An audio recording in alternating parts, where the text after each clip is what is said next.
Hi, hello, good evening, my YouTube family. Welcome back to my another new vlog. সূর্য প্রায় ডুবছে, সেই সময়টাতেই আমি ব্লগটা শুরু করলাম। আশা করি তোমরা ভালো আছো, সুস্থ আছো। আমি ভালো আছি। চলো নতুন একটা ব্লগ নিয়ে তোমাদের সামনে চলে আসলাম। সাথে থাকো, পাশে থাকো। আজকে বৃহস্পতিবার, তো পুজো কমপ্লিট করলাম। এই যে ঘট বসিয়েছি, ক্যান্ডি এসছে। হ্যালো ফ্রেন্ডস, এখানে আমার এক্সস্টটা চালিয়েছি বাধ্য হয়ে, কারণ আমার পেছনে যে কমিউনিটি হলে প্রচণ্ড জোরে গান বাজছে, এই এক সমস্যা। সেই জন্য এক্সস্ট চালিয়েছি, যাতে গানটা না আসে, কপিরাইট আসবে।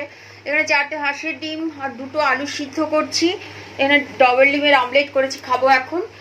আর ওদের ভাত, বিভিন্ন রকমের সবজি, 2টো ডিম দিলাম এই কারণে, কারণ আরও 3টে ডিম সিদ্ধ করা রয়েছে ক্যান্ডির জন্য, সেই জন্য আর ডিম দিলাম না। এখানে চিকেন আছে, ডিম আছে, আর বিভিন্ন রকমের সবজি আছে। ওদের ভাতটা বসাবো এখন। জিমি তো খায় না ডিম, ওকে ডিম দিলে ওর হজম হয় না, হজম করতে পারে না বয়সের জন্য। আগে ছোটবেলাতে ডিম খেত, কিন্তু তারপর থেকে বড় হতে হতে ও কিন্তু অনেক কিছুই হজম করতে পারে না, ভমিটিং করে। মিনি চাঙ্ক একটুখানি গরম জলে ভাপিয়ে নিচ্ছি। আমি সয়াবিনের মিনি চাঙ্কটাই খাই, কারণ আমার এটাই ভালো লাগে। ভাত বসিয়ে দিয়েছি, আর এখানে রাতে ভাত খাবো, কারণ হাঁসের ডিম করছি, আর তার মধ্যেই আমি সয়াবিনটা দিয়ে দেব। হাঁসের ডিমের মধ্যে এই সয়াবিনটা দেব, কারণ দুটোর মশলাই এক।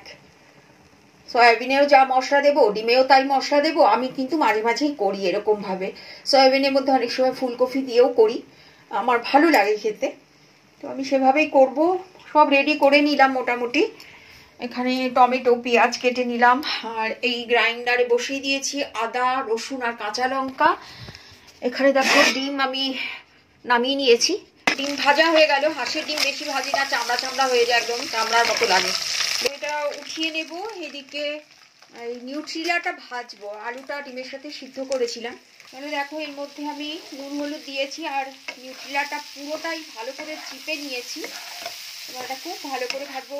এর মধ্যে বিরিয়ানি মশলাটাও দিয়েছি, জানোই আমি ডিমে দেই, সেদিন বলছিলাম তোমাদেরকে আগের দিন, কারণ খেতে হেভি টেস্টি হয়। এটা দিলে একটা আলাদাই ফ্লেভার আর টেস্ট 3 গুণ বেড়ে যায়। আমি সবসময় নিউট্রিলা ভেজে রান্না করি, কাঁচা রান্না করলে আমার ভালো লাগে না। নিউট্রিলা খুব ভালো করে সর্ষের তেলে ভেজে নিই। ভাজা আমার হয়ে গেছে, কালার চেঞ্জ হয়ে গেছে। তবে হ্যাঁ, এইভাবে ভেজে রান্না করলে না খুব বেশি তেল লাগে। নিউট্রিলা সফট তো, যেই তেলে ছাড়ি না পুরো তেলটাই টেনে নেয়। কতটা সর্ষের তেল দিয়েছিলাম, পুরোটাই টেনে নিয়েছে। গোটা গরম মশলা, শুকনো লঙ্কা, তেজপাতা, জিরা ফোড়ন দিয়ে দিলাম। এবার দেবো হচ্ছে পেঁয়াজ, লবণ দিলাম, নরম হয়ে যাবে। একটু নরম হলে টমেটোটা দিয়ে দেবো, যাতে কিনা টমেটোটা পেঁয়াজের সাথে একদম গলে যায়। আর টমেটোটা তেলে দিলে দারুণ সুন্দর একটা কালার আসে। তাহলে টমেটো দিয়ে দিলাম, একসাথেই হয়ে যাক, নরম হয়ে যাবে একটু। সব মশলাগুলো একসাথে রেডি করে নিয়েছি একটু জল দিয়ে। এখানে জিরে আছে, ধনে আছে, আদা, কাঁচা লঙ্কা, রসুন, একটু লবণ আর একটু হলুদ, ভালো করে মিক্সড করে রাখলাম। আলু দিয়ে দিয়েছি, আর তেলে দিয়েছি কাশ্মীরি মির্চ, হলুদ দিলাম, আর লবণ আর একটু দিলাম, কারণ লাগবে। একদম নরম হয়ে গেছে, পেঁয়াজ টমেটো প্রায় গলতে শুরু করেছে। আলুটা একটু ভেজে নিই, তারপর মশলা দেব। নিউট্রিলা দিয়ে দিলাম, ভালো করে মিক্স করা হয়ে গেছে।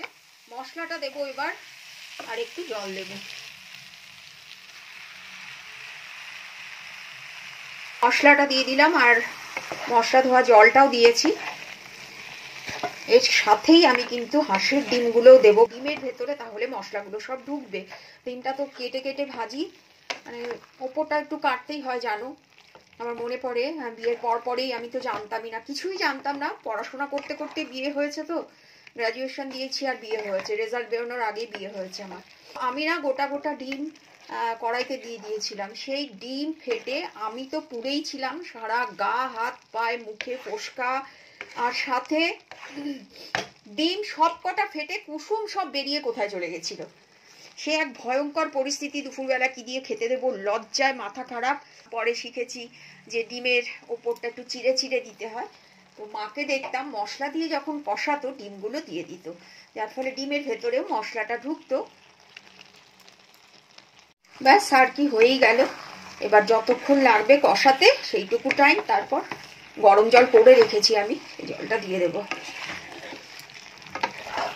যা খেতে হবে না, এটা দুর্দান্ত একটা টেস্ট হবে।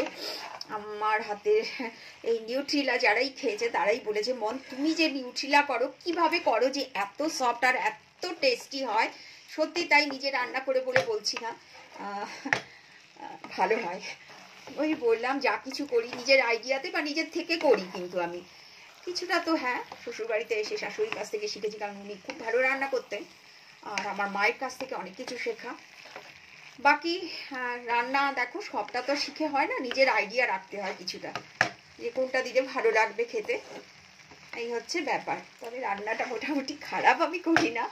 একদম কষানো হয়ে গেছে, কাঁচা গন্ধ আর নেই। জল দেব, একটু ঝোল রাখতে হয়, জানো নিউট্রিলা ভীষণভাবে ঝোল টেনে নেয়, একদম পুরোটাই টেনে নেবে না তো খেতেই পারবো না। এখন ভাবছি আরো দুটো হাঁসের ডিম দিলে ভালো হতো। দারুণ দারুণ একটা ফ্লেভার বেরোচ্ছে, তোমাদের তো খাওয়াতে পারবো না তাই মুখেই বলি। ওয়াও, কালার দেখো খালি। আমার এখনই মনে হচ্ছে কতক্ষণে ভাতটা খাবো। একদম খাবার আগে আমি ভাতটা নামাবো, গরম ভাত ছাড়া আমি খেতে পারি না। হয়ে গেল বন্ধুরা, এখন একটু ঘি আর গরম মশলা দিয়ে দেব, আর দারুণ একটা ফ্লেভার বেরোচ্ছে। বেশি দেবো না ঘি, কারণ নিউট্রিলা ভাজার সময় না প্রচুর তেল টেনে নেয়, তারপরে তো আরো তেল দিয়ে, আর আমার একটু রান্নায় তেল মশলা বেশিই থাকে। একটু গরম মশলা দেবো, ব্যাস হয়ে গেছে, এটা কমপ্লিট। রেডি করে দিলাম ডিনারটা। এখানে ডিম, চিকেন আর ডগ ফুড ক্যান্ডিকে দেবো, এখন একটু গরম করে নিচ্ছি। আর এখানে চিকেন আর ভাত রয়েছে, জিমিকে দেব। এই যে মেয়ে আমার বসে আছে, ওর দৃষ্টি শুধুমাত্র খাবারের দিকে। এই যে তাকাও, look at me, look at me, look at me, look at me, look at me. No no no, দেবো না, আমি দেবো না। Look at me, look at me, look at me can do. ওলে আমার মেয়েটা, খাও খাও।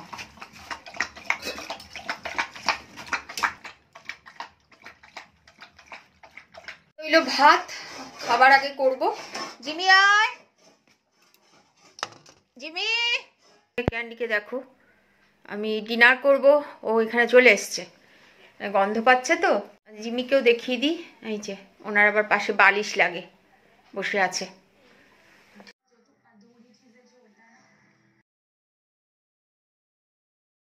হ্যালো ফ্রেন্ড, চলে আসলাম, ডিনার করব।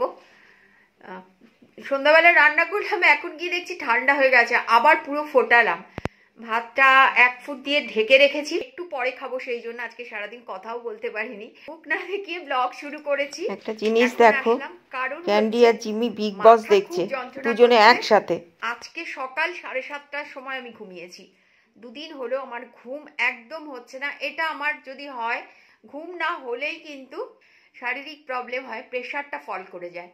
এটা সবার ক্ষেত্রেই হয়, আমার ক্ষেত্রে বেশি হয়। কোনো চিন্তা বা কোনো কিছু নিয়ে হয়তো খুব ডিপলি কিছু ভাবছি, আর সেটা যদি একবার ভেতরে ঢুকে যায়, ব্যাস ওটা আমি আর কিছুতেই বার করতে পারি না। এটাই হয়েছে। বাট হ্যাঁ, আজকে আর চিন্তা ফিন্তা করবো না, একদম দিব্যি খুশ মেজাজে ঘুমিয়ে পড়বো। খেয়ে ঢে বিগ বস চলছে, বিগ বস দেখি এখন। এই দেখো,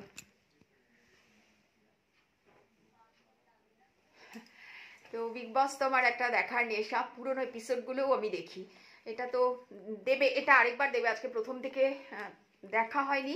আজকে কেকার সাথে কথা বলছিলাম, ভীষণ ভালো লাগলো ওর সাথে কথা বলেও, চিত্তরঞ্জনের মেয়ে। অনেক কথা হলে, অনেকক্ষণ ধরে কথা বলছিলাম, খেয়ালই নেই টাইমটা কিভাবে পাস হয়ে গেল। দেখো, আমার ফেসবুক থেকে বন্ধুত্ব, অথচ আমরা জানতামই না। ও চিত্তরঞ্জনে থাকে, আমিও চিত্তরঞ্জনে থাকি, বাট হ্যাঁ এখনো বাইরে থাকে মেয়ের সাথে। খুব খুব ভালো লাগলো, এতক্ষণ ধরে গল্প করেছি।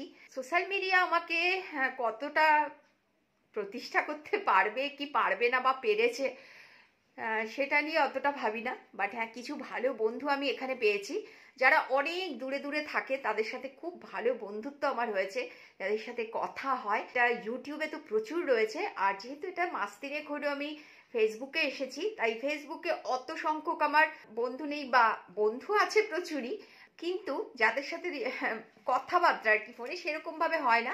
এই কেকার সাথেই ফার্স্ট কথা বললাম, পরে জানতে পারলাম যে ও রূপমদার বোন। তো খুব খুব ভালো লাগলো। আর রূপমদাকে তো আমি এমনি ছোট থেকেই দেখেছি, প্রোগ্রাম করতাম, নাচে, রূপমদা তবলা বাজাতো, তো রূপমদাকে তো আমি অনেক দিন থেকে চিনি, যখন ডিবি গার্লসে পড়তাম, সেই সব বিভিন্ন কথা হচ্ছিল। খুব ভালো মেয়ে, খুব ভালো লাগলো। সন্ধ্যাটা এভাবেই কাটালাম, রান্নাবান্না করে এসে রেস্ট করছিলাম, বাচ্চাদের খাওয়ালাম। যেহেতু কথা বলিনি সারাদিনে, ভেবেছিলাম এমনি ব্লগটা শেষ করে দেব, তার আগে আসলাম কথা বলতে। ভালো থেকো, সুস্থ থেকো, আসবো নতুন আরও একটা ব্লগ নিয়ে। আজকে এখানে শেষ করছি। আর হ্যাঁ, এই নিউট্রিলা আর হাঁসের ডিম যেটা রান্না করলাম দারুণ টেস্টি হয়েছে। তোমাদের তো খাওয়াতে পারবো না, জাস্ট বলতেই পারি যে খেতে খুব ভালো হয়েছে। চলো টাটা, বাই, গুড নাইট।